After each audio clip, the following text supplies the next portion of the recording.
everybody, and welcome back to A Court of Words and Pages. My name is Natalie. So today's video is one that I've been debating about how I wanted to do it, because I knew I wanted to make a video at some point about 2021 releases. I didn't get to do it at the beginning of this year because I wasn't really making videos, but I still wanted to do it. But I have a very incomplete list of 2021 releases I'm excited for. So I figured what I would do is at the end of each quarter of the year, so every 3 months, I'll make a video and basically be like, these are the books from the last few months that came out that I still need to read. I think this will allow me to have like a bit less to talk about, and some of like the books that I know I'm just going to jump into right away, those you can just hear about in TBRs and wrap-ups. And it also allowed me to hear about different booktubers talking about books that came out that I didn't know about, but they read and were excited for, so it allowed me that knowledge too. So given that we just finished April, we're 3 months into the year, it's time for the first one of these quarterly videos about books that came out that I'm excited. I haven't read that many 2021 releases yet, so this will still be a pretty long list, but I figured this is a good way to go about it. And also it allowed me to talk about books that I didn't previously know about. So the first one on this list that you technically could call an anticipated release was Lore, which is by Alexandra Bracken. This is the Fairy Loot edition that came in their January box. So Lore, I'm not quite sure how excited I was, and I'm not quite sure how excited I still am, because I've heard some more negative things about this book, but I still want to give it a chance. Because I haven't had the best luck with Alexandra Bracken books in the past. I read her Darkest Mind series, which I didn't love. I thought it was typical standard YA dystopian, which, to be fair, it was written in like 2014, so that's kind of what it was. But so I was excited for Lore, though, because it's a Greek myth retelling, and I love reading Greek myth retelling. So I figured, I'll put this on this list. So I think the premise of this book is every 7 years, for 1 week, the Greek gods have to walk the earth in punishment for trying to rebel. We follow Lore, whose family used to be very caught up in this event, which is called the Aegon. But then her family was brutally murdered, so she decided to walk away. But then at the start of the next Aegon, Lore ends up having to team up with Athena, who has been wounded, and she gets drawn into the hunt again to try to defeat an enemy. So I think it sounds interesting, and one thing I think I've heard about this that makes it interesting is if you kill a god or goddess during the Aegon, you become that god. So I think it'll be interesting. I've heard some stuff that it's kind of confusing with the bloodlines and like the kind of becoming the god. But I do want to give this book a fair shot, and this cover is gorgeous. So I think it'll be an interesting one, and I'm excited for it. So next is one that I had no idea was coming out. It's actually a middle grade, and I don't read a lot of middle grade. I don't know when the last time I read one was, but I'm very willing to give the genre a go. I think there can be something fun in a middle grade book for everyone.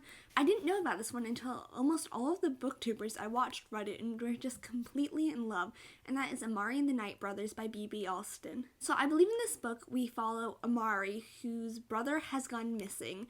After her brother disappears, Amari finds a suitcase, and in it she finds an invitation from her brother to her for a summer event at the Bureau of Supernatural Affairs. Not only does Amari have to wrap her head around the fact that the supernatural creatures exist, but she also has to compete against kids who have been training for this for their entire lives. But she also knows that she has to pass these trials so she can find out what happened to her brother.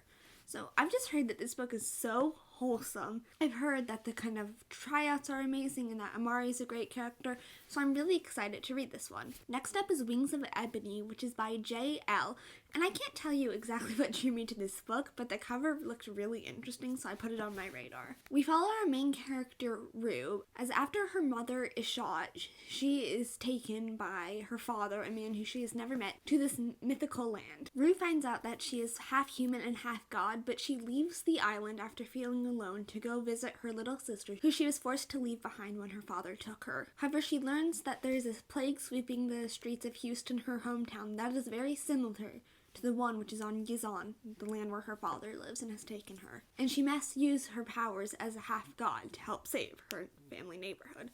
So I haven't heard anything about this one. It just sounded really good. So I figured, you know what, let's put that one on the list too. So this next one is one that I had never heard of. I hadn't heard of the author, I hadn't heard of the book, until I saw a bunch of people on Instagram talking about it. I think they were like doing sponsored ads, which obviously are sponsored, but it's supposed to get hype. And then I read a book by this author, and I was like, oh, this is good. Wait, is he the same author that wrote that book that people were talking about? And that is A History of What Comes Next by Sylviane Neuville. So this is a book that I don't know what this is about. I have point blank zero knowledge on it, but I read Sleeping Giants by this author a few days ago. I absolutely fell in love, so I'm like, yes, I will put this on my list. So as I know next to nothing about this book, with the other books I kind of like had some knowledge of it, I'm going to read you the synopsis for this one. Over 99 identical generations, Mia's family has shaped human history to push them to the stars, making brutal, wrenching choices and sacrificing countless lives. Her turn comes at the dawn of the age of rocketry. Her mission to lure Werner von Braun away from the Nazi Party and into the American rocket program and secure the future of the space race. But Mia's family is not the only group pushing the levers of history. An even more ruthless enemy lurks behind the scene. So that sounds interesting, kind of like a play with history, alternate reality. Sounds good, I think it's supposed to be a bit more thrillery, which will be really nice. It'll be interesting to see how this book is told, if it's like in standard formatting, or I know Sleeping Giants was told in like in interview files and like through files and stuff like that, which was really interesting. I thought added a lot to the story. So once again, don't know a whole lot about this book, but I'm very excited to read it. Although I don't know if I'm going to try to finish up the other books in the Sleeping Giants series before I get to this one, because I feel like that would probably be the smart thing to do. So the next book on my list is The Project by Courtney Summers. So I was so excited for this book. I read Sadie, I think last year, and just absolutely fell in love with the mystery. I love a good mystery book. I don't read them as much as I would like to, but mystery is my jam. I love it. And then not great reviews for The Project came out. So I'm a bit skeptical, but I'm still going to give it a shot. In The Project, we follow two sisters. I don't remember their names. When one of the sisters gets into a car crash and is left in a hospital bed fighting for her life, the other turns to a leader of a cult to look for guidance. Now, when her sister gets out of the hospital, she finds that she has to go and track down her sister and save her from the clutches of the project. So, it'll be interesting. Sounds mystery, thriller type. I really enjoyed Sadie. Like I said, I thought Courtney Summers showed a lot of potential. Probably, although my favorite thing about Sadie was the podcast element, which I don't think this is going to have. But, I have high hopes. Hopefully this book will live up to my expectations. Next up is another one that I don't know a lot about, but it just seems really interesting, and that is The Gilded Ones, which is by Namina Forna. So I believe in this book we follow Decca, who lives in this village, but she's a bit strange. She's always felt a bit like an outcast. And so the day comes for her blood ceremony, where she'll see if she bleeds red and will be able to become part of the village, or bleeds gold and will then be taken away, because gold is the color of impurity. But then a woman comes for Decca and invites her to come fight in the Emperor's army full of girls like her who are immortals and the only ones who can stop the Empire's greatest threat. So this has been such a hyped, anticipated release that I knew about this from mid last year. The book community was ready for this book. I do believe its publication was pushed back by a year to 2021 because of COVID, but I'm excited. I've heard many, many good things about it. So, I'm just so excited to read this one. I already have a copy of it out from my library, so I'll just be diving in as soon as possible. Next up is one that got a lot of hype around its initial release because people really liked the concept of it, and that's A Dark and Hollow Star, which is by Ashley Shuttleworth. So, I don't know a whole lot about this. My main thing I've heard is just it's very queer, very diverse in that, so yay, we love that. So I'm going to read you the synopsis of it. Choose your player. The ironborn half-fate outcast of her royal fae family. A tempestuous fury exiled to Earth from the immortal realm and hellbent on revenge. A dutiful fae prince determined to earn his place on the throne. The prince's brooding guardian, burdened with a terrible secret. For centuries, the 8 courts of folk have lived among us, concealed by magic and bound by law to do no harm to humans. Their arrangement has long kept peace in the courts, until a series of gruesome and ritualistic murders rocks the city of Toronto and threatens to expose fairies to the human world. 4 queer teens, each who hold a key piece of the truth behind these murders, must form a tenuous alliance in their effort to track down the mysterious killer behind these crimes. If they fail, they risk the destruction of the fairy and human worlds alike. If that's not bad enough, there's a war brewing between the immortal and immortal realms, and one of these teams is destined to tip the scales. The question is, which way? Wish them luck. They're gonna need it. This just sounds like such a fun book. We got a group of teens trying to come together, solve a mystery. Oh my god, it sounds so much fun. I love kind of the blending, kind of similar to Wings of Ebony, blending the real world with a mythical world, the immortal realms in this one. So I'm very excited. I think it'll also be interesting to read a book set in Toronto because I haven't read any books that are set in Canada. so that'll be really fun to do. The next one is Sweet and Bitter Magic by Adrienne Tooley. So I believe this one is a sapphic love story, like hate to love between two witches possibly. So I haven't really heard any reviews of it, but I've heard people talking about it, like synopsis wise, and it sounds really interesting. So I will read it for you now. Tamsin is the most powerful witch of her generation, but after committing the worst magical sin, she's exiled by the ruling coven and cursed with the inability to love. The only way she can get these feelings back, even for just a little while, is to steal love from others. Ren is a source, a rare kind of person who is made of magic, despite being unable to use it herself. Sources are required to train with the coven as soon as they discover their abilities, but Ren, the only caretaker to her ailing father, has spent her life hiding her secret. When a magical plague ravages the queendom, Ren's father falls victim. To save him, Ren proposes a bargain. If Tamsin will help her catch the dark witch responsible for creating the plague, then Ren will give Tamsin her love for her father. Of course, love bargains are a tricky thing, and these two have a long, perilous journey ahead of them. That is, if they don't kill each other first. I just feel like watching these two girls go on a journey and fall in love is just going to be the sweetest, cutest thing I've ever read recently, and I am so excited for it. I know there's going to be magical adventure with plot and trying to find a wicked witch, so I am just so ready for this book. It sounds amazing. Next is one that I'm debating on how excited I am for this one. That is Rule of Wolves, which is by Lee Bardugo. This is the second book in the King of Stars duology, Nikolai duology, which is part of the larger Grishaverse. This is the third series in it. So, to be frank, I didn't love King of Stars. I liked the first half, hated the ending. It uses a trope that I absolutely hate in fiction. No, I don't like it. The trope will be the main conflict for this second book in the series, so gotta love that. I hate it, actually. But I did like things about King of Stars. In King of Stars, we're kind of back in Ravka for part of it, and we follow Nikolai and Zoya as they work to kind of create a stable empire of Ravka. But we also follow Nina as she's kind of out on her own journey, and I really love Nina's story. She goes through so much personal growth and development through this book that it's really amazing. And, the Nikolai and Zoya chapters are pretty nice. Absolutely love Nikolai. He's one of my favorite characters in the entire Grishaverse. How can he not be? But I didn't love the fact that the two storylines we're following in this, because Nikolai and Zoya are together and then Nina's off alone. They feel very disconnected, disjointed from most of the story. Eventually they do converge, so hopefully that won't be a problem in this second book.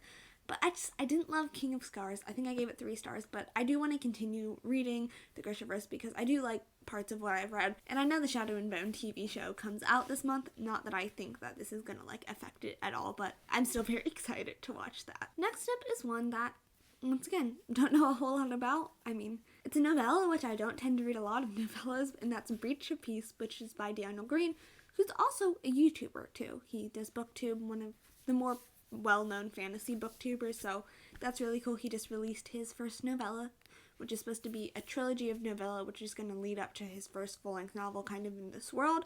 So, that sounds interesting. So I will read you the synopsis of this because I don't know a whole lot about it. I watched his channel, so when he was talking about his books coming out, I was like, oh yeah, I'll add that to my list. When an imperial family is found butchered, officers of God are called to investigate. Evidence points to a rebel group trying to stab fear into the very heart of the empire. Inspector Clyd begins a harrowing hunt for those responsible, but when a larger conspiracy comes to light, she struggles to trust even the officers around her. So, you don't get much from that. It's a pretty short book, 98 pages, so it'll be interesting to see how much of a world he can develop in that. I think it's supposed to be dark grim fantasy, which I really haven't read any of, so I think doing a shorter book, shorter novella, will be a good way to kind of start to introduce myself to that genre instead of a full-length novel where it'll just be this horrible, gruesome journey if I don't like it. So I think this will be a good one to try. I want to, support booktubers releasing their novels. I think that's a great thing for people to do. So I'm very excited to read that one. So the next one is what I heard was a Greek myth retelling, but I'm not quite so sure after reading the synopsis, and that is Sister to Song, which is by Lucy Holland. So I know nothing about this book. I think I've heard a few people mention it. Absolutely love the cover, so I added it to my list of books. So, because I know next to nothing about this book, I will read you the synopsis. I feel like that's what I'm saying for, like, every book, but, like, it's pretty much the case for every book. 1535 AD. In the ancient kingdom of Demonia, King Cador's children inherit a fragmented land abandoned by the Romans. Riva, scared in a terrible fire, fears she will never heal. Can, not quite sure how to say that, battles to be seen as the king's son when born a daughter. In scene, the spoiled youngest girl yearns for romance. All three fear a life of confinement within the walls of the hold, a last bastion of strength against the invading Saxons. But change comes on the day ash falls from the sky, bringing Myrddin, meddler and magician, and Tristan, a warrior whose secrets will tear the siblings apart. Riva, Ken, and Scene must take fate into their own hands or risk being tangled into a story they could never have imagined, one of treachery, love, and ultimately murder. It's a story that will shape the destiny of Britain. So I'm gonna go not a Greek myth retelling, and also that synopsis was full of names I absolutely could not pronounce, so I just tried my best. So, not a Greek myth retelling, I think we figured that out, but still sounds really interesting, kind of like, I love stuff with history and like historical fantasy, and I feel like I've talked about that a lot recently, but that's something I really enjoy, so, you know, this will be exciting. It's not a time period I know a lot about, but good to read. It'll be interesting.